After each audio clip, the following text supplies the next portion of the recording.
porn is dangerous and you probably shouldn't be watching it. At least in the right context, that is. And in most contexts, is probably, you probably shouldn't be watching it. VR porn is basically a thing now. And once we get to that point, is there any turning back after that?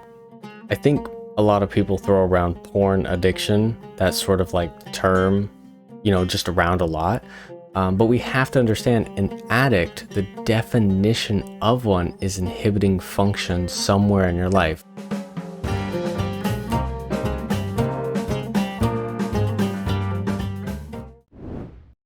AiA episode 35. Should you stop watching porn?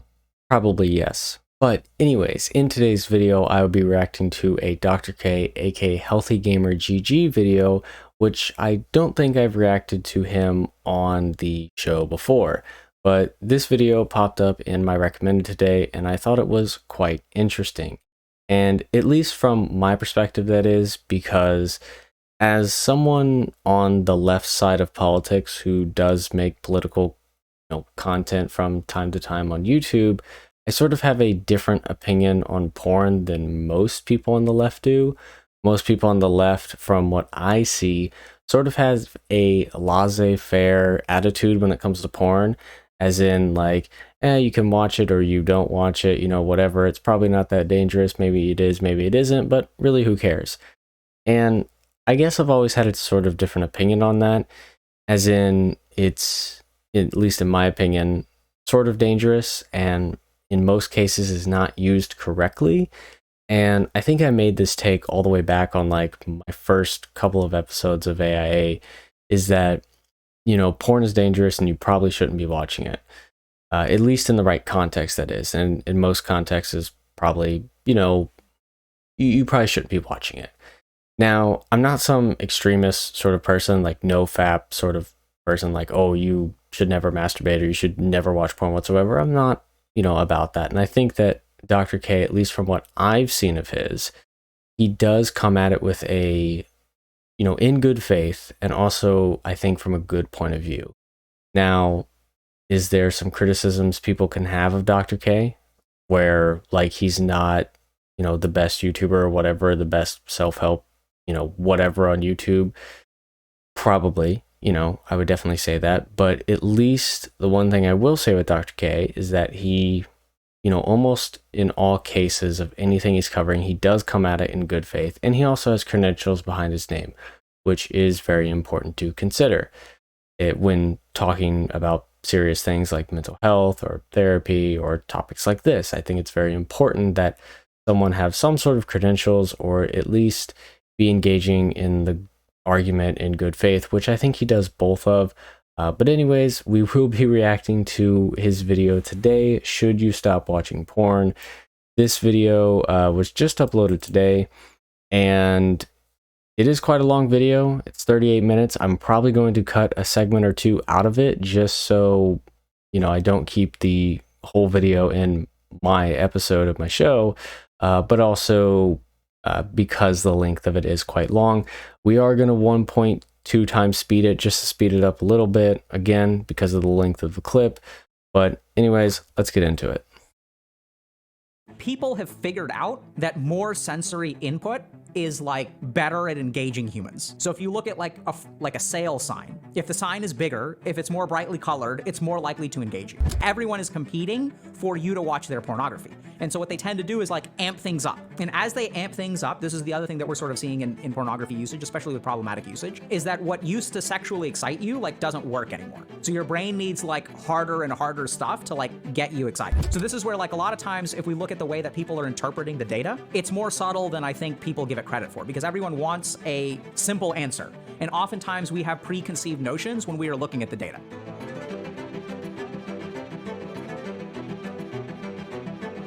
So I like porn and masturbation, and I'm okay with that. Am I addicted?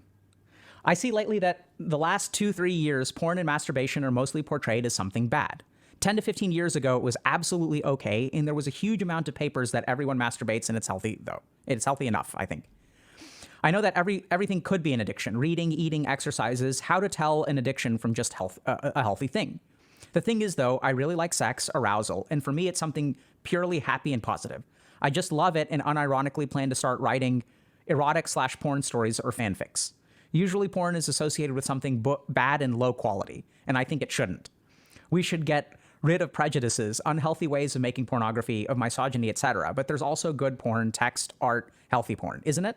We should make it better, healthier, and with more quality. In my opinion, that no one listens. Sex and porn, when it's healthy, it's about love and meditation, about kindness and trust. My question is, am I right? Does my love of this count as an addiction or not? And if I don't have any problems with this, is that kind of okay? The most negative thing in all that, people usually hate porn, and I'm sad when people hate such a good thing. So at least from my take on the Reddit post, because I want to kind of give my thoughts before Dr. K shares his, I would probably say, is porn or is all porn a bad thing? No. But is most porn a bad thing? I don't know. I think it really comes down to the usage of it. That's what it really comes down to. Because, I don't think inherently it is a bad thing. No, the more that I think about it, it isn't. I think it's how you use it. And I think most people, use it in the wrong way. Because I've always said this, that I think of porn as a tool. I think of it as sort of a tool to be used in certain areas of your life, for certain things. And I think a lot of people just, overuse that tool. Like, for instance, that, drugs are tools. You're supposed to use a drug in a certain situation in your life if you ever encounter that. But most people abuse drugs in wrong ways, get high or not using it for its use case, but using it for an unintended use case. And I think that's the same thing with porn. But I'm interested to see what he says here. Is he just going to take the route of like, this person's probably addicted? I think the people of, the fans of Healthy Gamer GG probably agree with that, because there's 83 upvotes on this post and there's 237 comments. So I would probably say that the fans had something to say about this, but let's see what Dr. K has to say. So, for a long time, people have been debating about whether porn and masturbation are good or bad. And even sex, for that matter. Is it good or is it bad? And so we'll talk a lot about pornography addiction, right? So we'll say, like, some people will say, oh my God, I watch pornography too much, I'm addicted. Sometimes we'll also hear from people like significant others or parents, right? Where the significant other was like, I don't like it when my SO watches porn. My SO is addicted to porn. We'll get kind of complaints on that. Sometimes, you'll have parents who are concerned. So how do you know if something is a problem and if it isn't a problem? So that's kind of the first question here. The second thing is, like, what do we know about pornography, right? Or is there actually like science or data? Because they're sort of saying, there were a huge amount of papers that everyone masturbates and it's healthy. So what does the science kind of say now? Like, what's the conclusion? Have we kind of swung back towards addiction? Was there sort of this like body positivity and acceptance movement where, people were kind of talking about pornography as an evil, and then a bunch of research came out saying everyone jerks off or masturbates? And so, like, what's up with that? So let's talk about that for a second. And so then you also have people, like this, who are sort of saying that pornography for me, sex for me, is like about love, it's about kindness, it's about trust. We can elevate pornography to an art form, and it really can be artistic. It can be something that's amazing and like a human achievement that signals the progress of cultural progression. And a true artiste, we can make fanfics that are not lolled at, but are actually like amazing works of art. So what's the deal? Like, what do we actually know about this stuff? So we're going to sort of go through a quick sort of history of pornography just based on my understanding of it, and specifically the relationship with research. And then we're also going to look at statistics today about, what do people say? Like, is pornography like healthy or unhealthy? What does the research show? What does it not show? Which is a big part of it. So the first thing is, let's talk a little bit about kind of the moralization of sex. I'm not an expert in this, right? So like, my background is in science. So for a long time, though, we know that like sex became a dirty thing due to morality and religion for the most part. I mean, there's going to be some amount of, that's an overgeneralization. So for example, in the Hindu tradition, you have this thing called the Kam Sutra. So sutra is like a religious text, and Kam means enjoyment, I guess, pleasure, maybe. Pleasure is the best word. Desire or pleasure, something like that. And so it's sort of something that's regarded as a religious text, but it's like a manual about how to have sex, right? That's what the Kama Sutra is. And so in many cultures, like sex was okay, celebrated, etc. And then in some of the more Christian traditions, it started to get like kind of frowned upon. So you'll even have some of these extreme things. Like I remember the original reason for long tablecloths, I don't know if this is actually true or not, or if it's apocryphal, is that people were afraid, like some of the Quakers or someone, that may be a misattribution of, I don't mean to offend a Quaker, I just don't remember exactly who developed long tablecloths or the veracity of the story. But what I remember reading somewhere, I don't know if that makes it true, was that tablecloths were lengthened because the table legs would arouse lust, right? So we can't see a table leg because that'll turn people on. And lust is a bad thing. It's one of the 7 deadly sins, right? So, we started to get sort of like moral. I guess I need to make that distinction. And I think that this is a very important distinction to make, that when we talk about porn being bad, that's not the same thing as saying sex is bad. Because I think a lot of people confuse those two things. Like, whenever someone like a crazy no-fap person or someone coming at you like this, ultra religious person coming at you and saying like, hey, porn is really bad, you shouldn't watch it, it leads to, very negative things. You have to realize that the porn itself, it's bad. The sex within the porn, I don't think is bad. Now, obviously, different religious people would have a different take on that. But at least for me, I have to make that distinction, because there could be a lot of people on the video that could misinterpret that and kind of see me saying that porn is bad is me saying that sex is bad. And that's not the same thing. So I just wanted to make that distinction. Like negative moral associations with things like lust and masturbation and sex and stuff like that. And then it started becoming evil, right? And then people started feeling really guilty. I think we had a lot of problems with suppressed sexuality. And then papers started coming out, right? That like, okay, people actually started studying it. So instead of taking a moral perspective, we started to take a scientific perspective. Is sex healthy or unhealthy? Is masturbation normal or not normal? Is it, okay or not okay? And then we had a bunch of papers that sort of show that, okay, masturbation is like very common. It doesn't seem to kind of mess people up. Seems to be kind of okay. And then as the pornography industry evolved, right? So it started out with like photographs and magazines and then videos.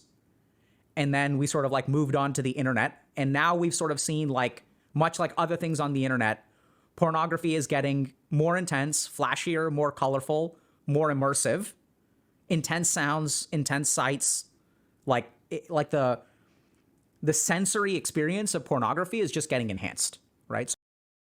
And I think that that is the biggest problem that porn is nowadays, is that the fact that, VR porn is basically a thing now. And once we get to that point, is there any turning back after that?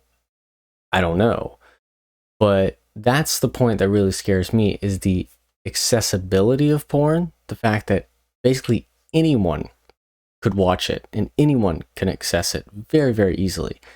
And that is something we have to sort of grapple with and think about, like, okay, wait a minute. If someone at like age 12 starts watching it, and then for the next like decade, they continue to watch it, how is that person going to turn out, really?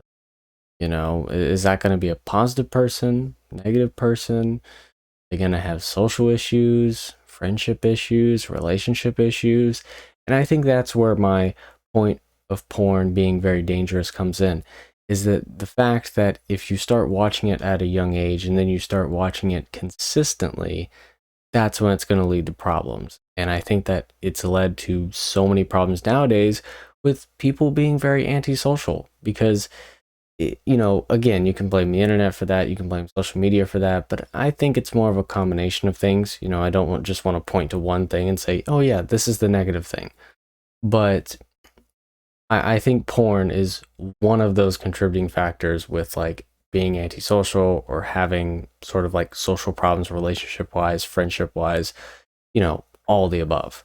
But again, that's just a dumb person's opinion on the internet. So if you look at, for example, a black and white drawing of someone who's naked versus a black and white photograph, we've become a little bit more real and a little bit more engaging. And then we add color pornography. Then we add sort of like longitudinal pornography, where you'll have like not just one isolated picture, but a series of pictures. And then we have video. And we may have had silent video at some point, who knows? Black and white video at some point. And then we have sound, right? And now we've got like 4K. And now we've got like intense colors. And now we've got, you know, like surround sound. And now we have VR. And so what's happening is like pornography is getting more and more intensive. It's getting more and more vibrant. We're also getting to select a lot more. So pornography is becoming more and more specialized. And we're now also getting not just like the purely sensory component, but we're starting to get emotional components to pornography as well, right? So with the advent of some platforms where you can interact and commission particular kinds of pornography, and you can get someone who's creating pornography to interact with you, thank you directly. Like you can form some kind of pseudo relationship or even real relationship. I don't know exactly what it is. So now like it's getting more intense, right? And as it's getting more intense, we've seen, as this person kind of pointed out, a wave of publications talking about like problems with porn addiction. So people are struggling more. Erectile dysfunction and delayed ejaculation are on the rise for men under 40. So that's kind of like a concerning phenomenon that we've observed, and we'll kind of get into that. So generally speaking, we think about erectile dysfunction as a problem that's associated with age and other conditions like hypertension or obesity or things like that. But what we're starting to see is that there's a higher, or appears to be, a higher number of people who are like 25, 30, 35, who have difficulty ejaculating, maintaining erections, things like that. And so people have started to wonder, and as people have sort of also said, like, I'm addicted to pornography, it's negatively impacted relationships and stuff, people have wondered, okay, is pornography bad again? Are we putting it into that category? Okay. So now, like, what do we understand about this? Like, what's the verdict? Is pornography something that's okay? Is masturbation okay? Is it not okay? And the short answer is, much like anything else in reality that you want to look at scientifically, it's not binary, right? It's more complicated than that. So let's go ahead and take a quick look at what the research shows. The first thing to understand is that, like, people through surveys, we know that about 76% of men watch pornography, and about 41 to 46% of women watch pornography, and that was 6 years ago. So a lot of people may say, like, that number is entirely too low for both genders. So we know also that that the rate of pornography consumption is increasing. So I guess that those numbers are even higher now. We also know that a lot of gender differences that used to exist seem to be shrinking very rapidly. So gender disparities in terms of some of these phenomenon, like pornography use, playing video games, for example, seem to be like shrinking very rapidly. Also, I'm noticing, like, there used to be like maybe a 2-to-1 ratio of women who experience anxiety due to epidemiologic data compared to men, whereas I personally think that that number seems to be shrinking as well. So I think that we're seeing some trends of like gender disparities. I don't mean in terms of gender disparities as a bad thing. I mean almost gender disparities is a good thing. Like one gender was, experienced more of an addiction than the other gender. So what we're seeing is like this stuff seems to be shrinking. So pornography use, for example, like women are quote unquote catching up to men. I'm not saying that that's a good thing or a bad thing. That just seems to be the direction that the data is going. So, I mean, at least from my perspective, I wouldn't consider it a good thing. But I think it could have some positive effects. Like, for instance, if, let's say a decade ago that, more men were consuming porn than women, which obvious if you look at the data. But, now if more women are consuming porn, then it might lead to something like more of an understanding between like a woman who's consuming porn on a regular basis versus a man who's consuming porn on a regular basis. Like, let's say they're in a relationship or in a friendship or something like that, then it makes more sense to me that they could understand each other better, primarily from like maybe the woman's perspective. Because again, if we're looking at it like a decade ago, the woman would probably have a hard time understanding the man in certain situations, whatever.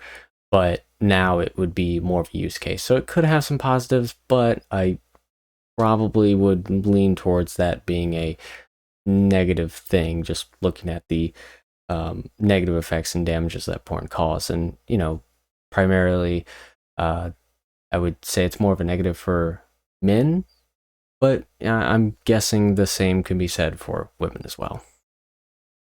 The first thing is, so a lot of people use it.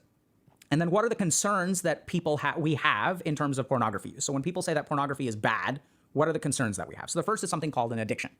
So how do you know if you have an addiction? And in psychiatry, when we look at diagnostic criteria for addiction, there's one major criteria that spans all of the addictions, which is impairment of function. So if your pornography use or masturbation or sexual behavior is causing problems in your life, then it is much more likely to like cross over into addiction.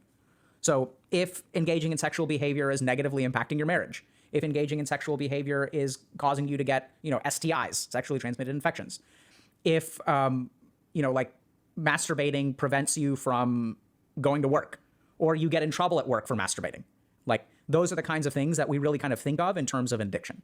So when someone is addicted to something, they tend to have negative consequences in their life, but they're unable to stop and thus open themselves up to those negative consequences. And so I know everyone's memeing about masturbating at work. That's not a joke and it's not a meme. Like that happens to people who are truly addicted. And for people who think like, lol, I'm addicted to pornography, like you got to understand there are people out there who are truly addicted and fall into that problem. So another good example of this is something like, driving under the influence. Okay, so like this is where people who are addicted will drive under the influence. They'll get, their license taken away and then they'll still continue driving because they can't help themselves, right? So they're someone who's so addicted to the substance that in spite of the negative consequences of using the substance, they continue using it and it causes all kinds of problems. A really good point to make there, because I think a lot of people throw around porn addiction, that sort of like term, just around a lot. But we have to understand an addict, the definition of one is inhibiting function somewhere in your life, like maintaining relationships or not going to work or not maintaining a job. Those are your inhibitors. And it doesn't seem like, of course, people suffer from porn addiction, obviously, that ruins their lives, but it seems like a good amount of people have it under control. Like, from what Dr. K said, and, a couple minutes ago, he said that 74% of men consume porn. That's 3/4 of men, and that's a very large number of them basically, I would say, just using it in the right way, or just sort of not letting it get to them, not letting it form to an actual addiction where they can handle it in their lives and it not inhibit their job, their family, their friends, whatever. And that's pretty big to me. Like that's, again, we have to understand that, saying porn addiction doesn't mean that, oh, it's just an inhibitor for most people, because it's not. Most people can function while still consuming porn. So we'll see that a lot in more substance use disorders, where people will empty their bank accounts, they'll get divorced, they'll lose their job, and all kinds of things, but they continue using. So if something isn't, do you have a pornography addiction or not? Does it impair your function? Is like a really, really important thing.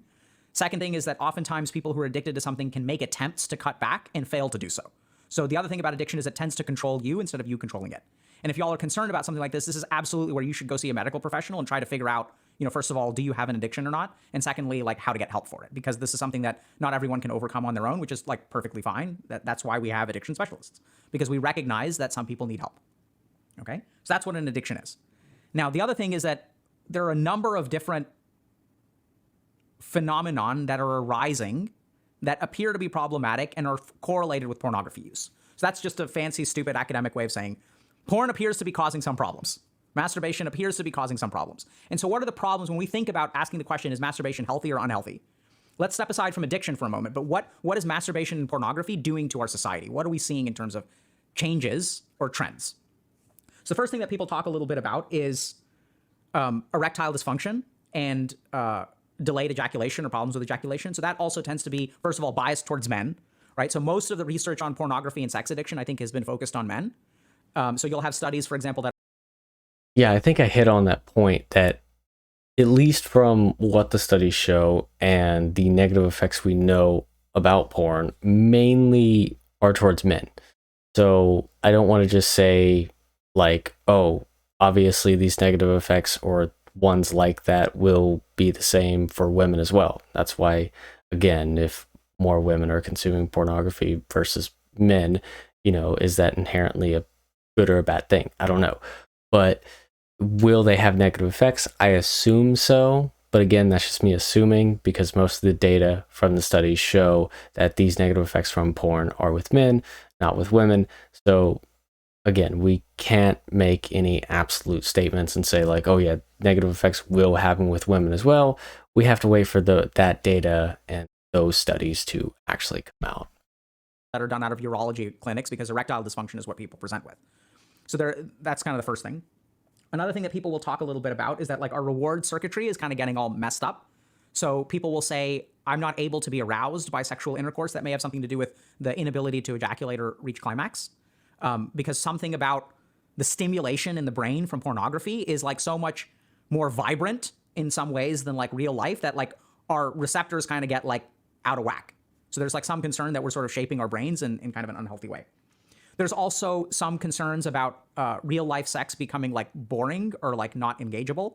So this is something that confuses a lot of people, is we tend to romanticize, or even like, not even, I feel like some romanticize isn't really the right word. We tend to imagine sex as something that's like very intense and explosive and orgasmic, right? So if we watch pornography and our brain develops an idea of what sex is supposed to be like, when we end up having sex, like it turns out to be like somewhat disappointing, smelly, like confusing. And then people start questioning their sexuality, or they start wondering, am I asexual? Like all kinds of like problems arise. And so we're sort of shaping our expectations in sort of an unhealthy way. The third dimension that we're sort of thinking about in terms of what problems pornography and masturbation can cause are relationship problems.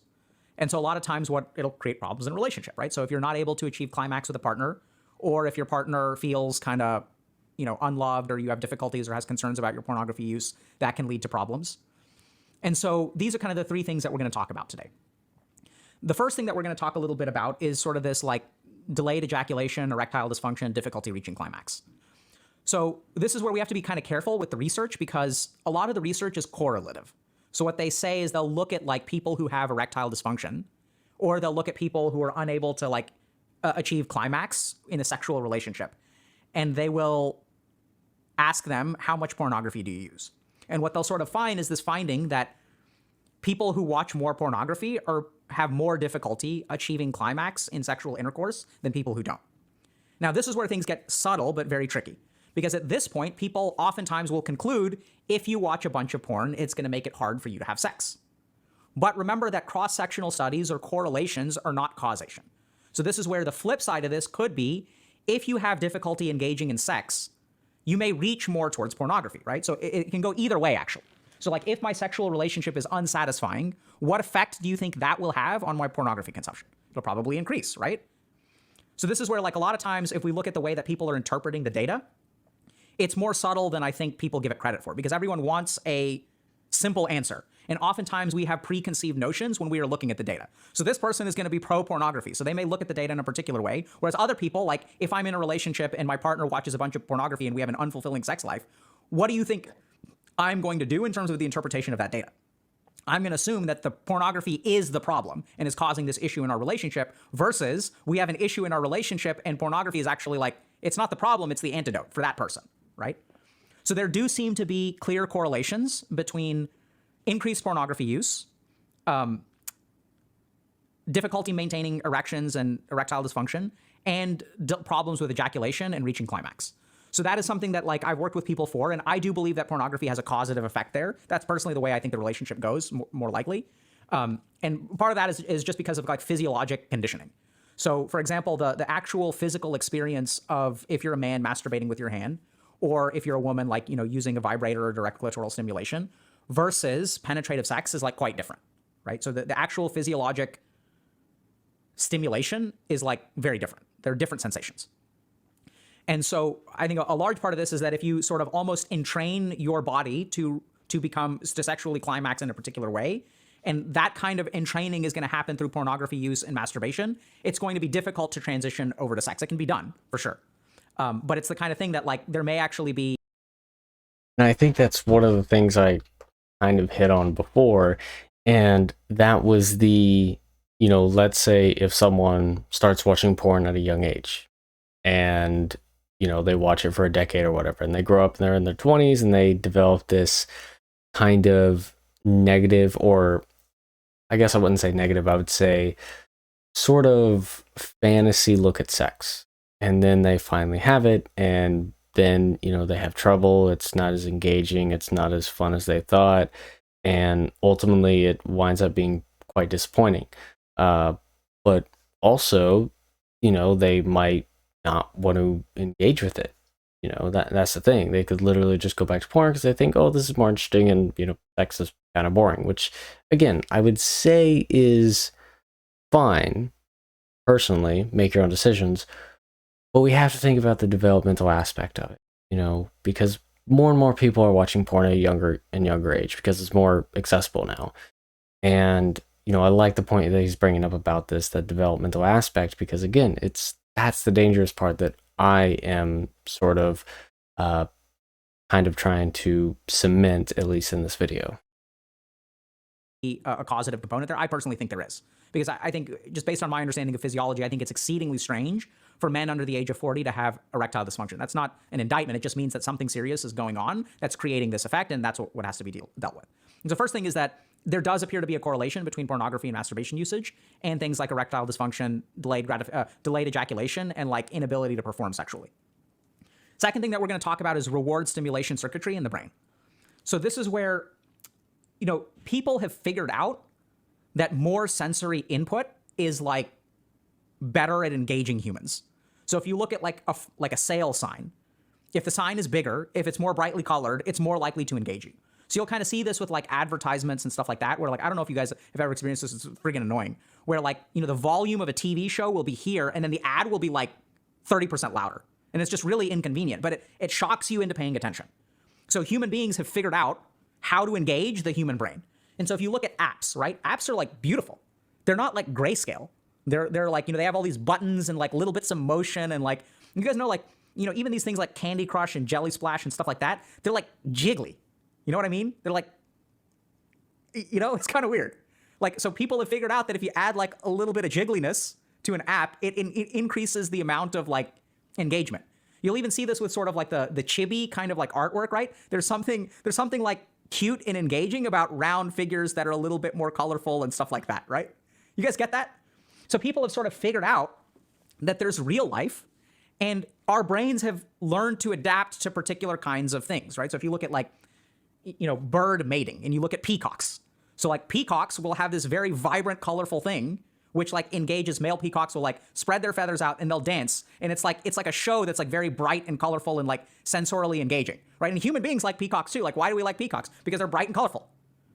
And so the brain likes that kind of stuff. So I think what's happening in pornography, and you get other weird kinds of like fringe or niche pornography that engages our brain in like more and more profound ways that actually separates a little bit from reality, right? Because even if you look at sex, like it's a little bit jiggly, right? That's part of the enjoyment of it.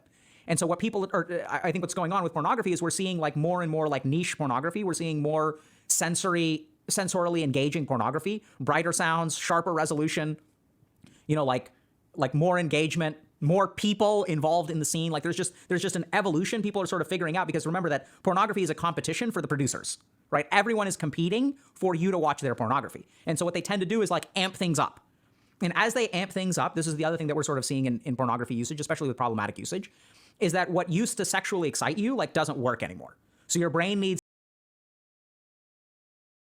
And that is the one point that I think I made when I first brought up like porn on like AiA, my show, was in my first like couple of episodes or whatever, I mentioned that the reason I stopped watching porn, or stopped watching it a ton, was mainly to do with the fact that it was sort of like, it made me just not as engaged with just many things. So, for instance, I became desensitized to a lot of things. When I first started watching porn, over a decade ago, anything could excite me. And then, 7, 8 years down the road, there was not much that could excite me. I was getting to the point that I thought about, wait a minute, if I keep going down this road, sex in general might not excite me. That's pretty dangerous. And, then I made the decision about a year ago to say like, hey, I'm going to stop watching porn, or even if I do watch it, if I slip up every now and then, that's fine. As long as I'm not watching it like every day or like every other day, I think I'll be fine. And ultimately, yeah, I've cut back a ton. I rarely watch it now, more like once a month, I would say. but I definitely feel like I've healed myself over the past year to be like, now when I see something like sort of that wouldn't have sort of aroused me before, or wouldn't have sort of got my attention before, it kind of does now, like a little bit. So I know I'm not totally like desensitized to certain things. And that was the thing that was really scaring me. And I'm glad that I was able to sort of repair my brain in a way. Now, do I think it's ever going to be fully repaired? Probably not. But I think it's repaired itself a little bit. And I think that that's a positive step that I was able to take, at least in my journey. All right, so I decided to obviously just cut it there, at least cut the Dr. K video a little bit short to cut some segments out of the video just so I don't react to the whole thing. But I definitely think it was a good video, and I definitely think that you should probably give it a full watch if you're more interested in this. But at least for my final take on this entire thing about porn in general, is that it does have negative effects. It is dangerous, but I think you can use it in a healthy manner. And ultimately, it's using it sparingly. And I think that with anything in life, moderation is key. And ultimately, you can basically do whatever you want in life as long as it's in moderation. So, like, for instance, if it's eating a certain food, or doing a dangerous stunt, or even watching porn, whatever that might be. As long as you're doing it in moderation, I think you will be able to live a, somewhat healthy and normal life. Obviously, is it probably healthier if you don't watch it at all? Probably. But again, that's just my take on it. As for this video, and me being on the left side of things, kind of coming out with this take, I don't know if this is going to have some positive reactions or negative reactions. The only thing that I ask is that, do your own research, obviously, look up accredited studies, peer-reviewed, about a certain topic you are looking into, and hopefully you will be able to come to a somewhat informed conclusion about, what you're trying to get to. And also, try to remember to cut out your own biases when it comes to looking for research or looking for data on the topic that you're looking for. And that goes for anything, not just for this topic, but for literally anything in life. But anyways, that's about it for the episode, everyone. Hope you enjoyed it. And until next time, see ya.